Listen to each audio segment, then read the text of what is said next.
வணக்கம். தமிழ்நாடு முதலமைச்சர் மு.க. ஸ்டாலின் சமீபத்துல ஐரோப்பாவுக்கு ஒரு டூர் போயிருந்தாரு. ஆனா இது சும்மா ஒரு ஃபாரின் டூர் இல்லைங்க. இது நம்ம தமிழ்நாட்டோட ஃபியூச்சருக்காக ரொம்ப பக்காவா பிளான் பண்ணப்பட்ட ஒரு ஸ்ட்ராட்டஜிக் மூவ். அப்படி என்னதான் அந்த ஸ்ட்ராட்டஜி? அது எப்படி உலக அரங்கில் நம்ம தமிழ்நாட்டோட ஸ்டோரியை மாத்தப் போகுது? வாங்க டீட்டெயிலா பார்க்கலாம். யோசிச்சு பாருங்க, ஒரே ஒரு ஸ்டேட் எப்படி உலகின் பெரிய பெரிய எக்கனாமிக் பவர்ஸை தன் பக்கம் இழுக்க முடியும்? இதுக்கு பதில் தெரிஞ்சா ஒரு ஸ்டேட் கவர்மெண்ட் எப்படி உலகத்தையே தன் பக்கம் திருப்ப முடியுங்கிற ரகசியம் நமக்கு புரிஞ்சிடும். இது வெறும் பொருளாதாரம் மட்டும் இல்ல, இது ஒரு செஸ் கேம் மாதிரி. அந்த ஆட்டத்தை தான் நாம இப்போ அனலைஸ் பண்ண போறோம். ஆமாங்க, இந்த டூர்ல போன ஜெர்மனி, யூகே இதெல்லாம் ஏதோ ரேண்டமா செலக்ட் பண்ணல. ஒவ்வொரு நாட்டுக்கும் போறதுக்கு பின்னாடியும் ஒரு தெளிவான கணக்கு இருந்துச்சு. உலகின் பெஸ்ட் டெக்னாலஜி, பெரிய இன்வெஸ்ட்மெண்ட், திறமையான ஆட்கள், இது எல்லாத்தையும் ஒரே நேரத்துல நம்ம தமிழ்நாட்டுக்கு கொண்டு வரணும். அதுதான் டார்கெட். முதலமைச்சர் சொன்ன மாதிரி தமிழ்நாடு ஒரு சென்டர் ஆஃப் எக்ஸலன்ஸா மாறிட்டு வருது. பாருங்க, இது வெறும் வார்த்தைகள் இல்ல, இது ஒரு பெரிய விஷன். இந்த டூர் மூலமா அந்த விஷன் வெறும் பேச்சுல இல்ல, செயல்லையும் இருக்குன்னு காட்ட ஆரம்பிச்சாங்க. ஓகே, இப்போ இந்த ஸ்ட்ராட்டஜியோட முதல் பகுதிக்கு வருவோம். அதாவது எக்கனாமிக் பார்ட்னர்ஷிப்ஸ். சும்மா பேசிட்டு வந்ததில்ல, கையெழுத்து போட்ட டீல்ஸ், கன்ஃபார்மான இன்வெஸ்ட்மெண்ட்ஸ்னு தமிழ்நாட்டோட எக்கனாமிக் பவரை காட்டுன அந்த தருணங்களை இப்ப பார்க்கலாம். First stop Germany. அங்க போனதுக்கு ரிசல்ட் எப்படி இருந்துச்சு தெரியுமா? உடனடியா ரொம்பவே இம்பாக்ட்ஃபுல்லா இருந்துச்சு. வெறும் வார்த்தைகள் இல்ல, நம்பர்ஸே அதுக்கு சாட்சியா இருக்கு. சரியா, 7,020 கோடி ரூபாய். யோசிச்சு பாருங்க, இது எதுவும் சின்ன அமௌண்ட் இல்ல. ஜெர்மனியோட டாப் கம்பெனிஸ் கூட சைன் பண்ண 26 MOUக்களோட மொத்த மதிப்பு இது. இந்த இன்வெஸ்ட்மெண்ட் தமிழ்நாட்டோட இண்டஸ்ட்ரியல் செக்டார்ல ஒரு புது சாப்டரே ஓபன் பண்ண போகுது.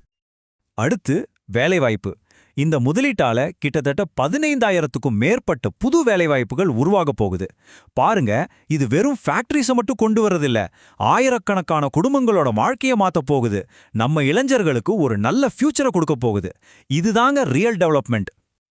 இந்த டேபிள பாத்தீங்கன்னா ஒரு விஷயம் நல்லா புரியும். இவங்க ஏதோ ஒரே ஒரு செக்டார்ல மட்டும் இன்வெஸ்ட்மெண்ட் வாங்கல. ஆட்டோமோட்டிவ், ரினியூவபிள் எனர்ஜி, ஏரோஸ்பேஸ்னு ஃபியூச்சருக்கு தேவையான எல்லா முக்கியமான இண்டஸ்ட்ரீஸையும் டார்கெட் பண்ணிருக்காங்க. இது எவ்வளவு பெரிய தொலைநோக்கு பார்வை பாருங்க.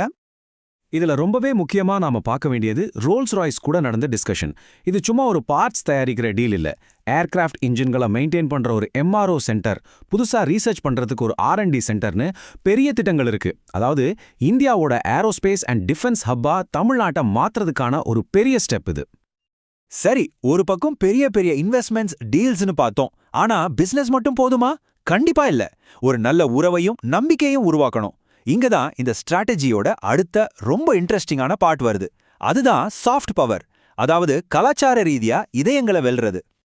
யூகேல நடந்த மீட்டிங்ஸ் எல்லாம் வெறும் பிசினஸ் ஆஃபீஸ்ல மட்டும் நடக்கல. அதுக்கும் மேல உலகமே திரும்பி பார்க்கிற ஒரு யூனிவர்சிட்டியில ஒரு முக்கியமான நிகழ்வு நடந்தது. ரொம்பவே பவர்ஃபுல்லான, சிம்பாலிக்கான ஒரு மொமெண்ட் அது. ஆமாங்க, ஆக்ஸ்போர்ட் யூனிவர்சிட்டியில தந்தை பெரியாரோட உருவப்படத்தை திறந்து வச்சாங்க. இது வெறும் ஒரு போட்டோ திறப்பு விழா கிடையாது.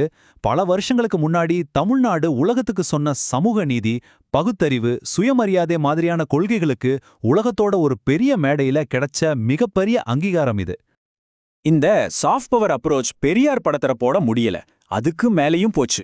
கிரீன் எக்கானமி பத்தி UK மினிஸ்டர் கூட பேச்சுவார்த்தை, உலகத்தரம் வாய்ந்த யூனிவர்சிட்டிஸ் கூட அக்ரிமெண்ட்ஸ், அப்புறம் வெளிநாட்டில் இருக்கிற நம்ம தமிழ் மக்களை சந்திச்சு உறவுகளை பலப்படுத்திக்கிட்டதுன்னு பல வழிகள்ல இந்த கனெக்ஷனை ஸ்ட்ராங் பண்ணியிருக்காங்க. அப்ப பாருங்க, ஒரு பக்கம் ஹார்ட் பவர், அதாவது உறுதியான எக்கனாமிக் டீல்ஸ், இன்னொரு பக்கம் சாஃப்ட் பவர், அதாவது கலாச்சார ரீதியான உறவுகள். இந்த ரெண்டையும் ஒன்னா சேர்க்கும்போது என்ன நடக்கும்? அதுதான் தமிழ்நாட்டோட மிகப்பெரிய பிளஸ் பாயிண்ட். சோ இதிலிருந்து நமக்கு என்ன தெரியுதுன்னா, தமிழ்நாட்டோட அப்ரோச் பிசினஸையும் கல்ச்சரையும் தனித்தனியா பார்க்கல, ரெண்டையும் சேர்த்து ஒரு பவர்ஃபுல் காம்போவா பார்க்கறாங்க. இது சும்மா இன்வெஸ்ட்மெண்ட் வாங்குறதுக்கான ஒரு டெக்னிக் இல்ல, உலக மேடையில தமிழ்நாடுங்கிற பிராண்டை ரொம்ப ஸ்ட்ராங்கா நிலைநிறுத்துற ஒரு மாஸ்டர் பிளான். கடைசியா ஒரு முக்கியமான கேள்வி. இந்த மாதிரி எக்கனாமியையும் கல்ச்சரையும் ஒன்னா இணைச்சு தமிழ்நாடு செஞ்ச இந்த சக்சஸ்ஃபுல் முயற்சி இந்தியால இருக்கிற மத்த ஸ்டேட்ஸுக்கும் ஒரு நல்ல வழிகாட்டுதலா இருக்குமா? நீங்க என்ன நினைக்கிறீங்க?